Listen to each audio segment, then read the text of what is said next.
I had a nice little celebration. Recently, it was my birthday. I hung out with one of my best friends in the world. His name's Philip.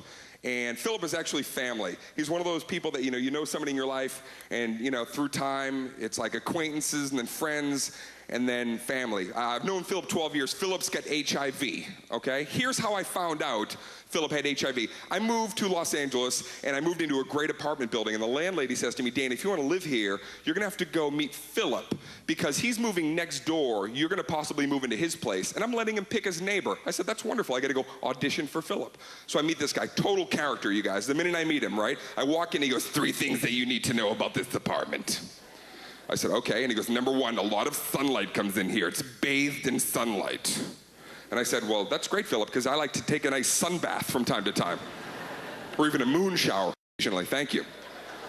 He goes, secondly, careful going to the master bedroom because the floorboard is loose and I don't want you to plummet through. And I said, good God, nobody wants to plummet ever in life. That's a hazard, thank you, Philip. And then he goes, and thirdly, I have HIV. And the second he said the V, a blob of spit shot out. The biggest blob of spit ever. It was glistening in the air, and it hit the back of my throat. Yeah, and I reacted by going, Philip, do you have any water? Boiled now? I didn't know anything about HIV, the myths, anything. I never met anybody with it, but he was so cool. That's the thing about Philip that I dug right. He was just so laid back. He was like, I have HIV.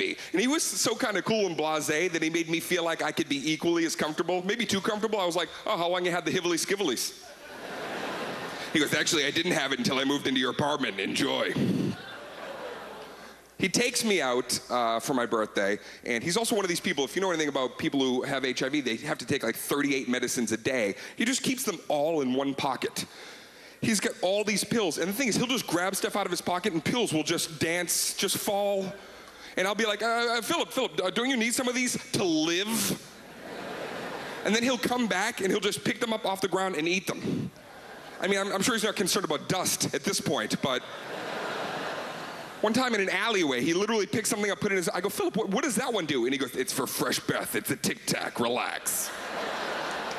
He forgets sometimes, and because we're buddies, we bust each other's chops. He took me to eat, took me to my favorite sandwich place. He bought me a chicken sandwich, and he goes, I know you like mayonnaise. Let me go get you a packet of mayonnaise. It's your special day for your birthday. I'll get you the mayonnaise.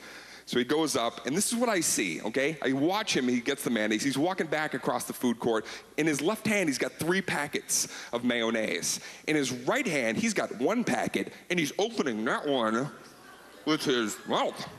Yeah, and just like you, I'm like, that's my shit, the 3 packets. He's bringing me the 3 packets. He gets to the table, and he goes, here, I opened it for you. I go, Philip, are you trying to murder me?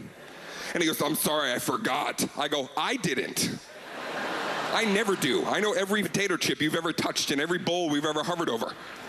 I've thrown away entire plates of cheese and crackers because you peruse a little bit too long, Spitty McGee. I said, Philip, have you ever noticed when it's just you and I hanging out, I never put myself in possible CPR moments? When it's just you and me, I'll never dash across wet rocks at the beach in search of a shell. When it's just you and I never challenge you to who can hold your breath longer games. You never want to get CPR from your best buddy who's got HIV, because you never want to be revived from near death. Look up and he's going to be like, I saved you. Yeah, for now. Philip and I were talking about there's these commercials that have been airing in the States for certain words that you're not supposed to say anymore. The word gay, there's a commercial with Hillary Duff where she just walks up to 2 girls. One of them is like, do you like my jacket? And the other one's like, that's kind of gay. And then Hillary Duff comes out of nowhere, stop saying gay. Oh, thanks, Hillary Duff, out of nowhere. Shouldn't say gay anymore. That's the whole point of the commercial. But I think there's another word we need to remove from our everyday vernacular. I think the word raped is thrown around far too casually, right? I think that, like, you ever listen to a bunch of guys playing video games with each other online at night? It's, oh, hold on one second. Oh, man, you shot me in the face, man. You raped me. Hold on one second, man. I'm coming to get you. I got you right there. Ah, raped. I'm pretty sure if I talk to a woman who's been through that horrific situation and I say, what was it like to have been raped? She's not going to stop and go, have you ever played Halo? Montreal, thank you so very much. Great to be here.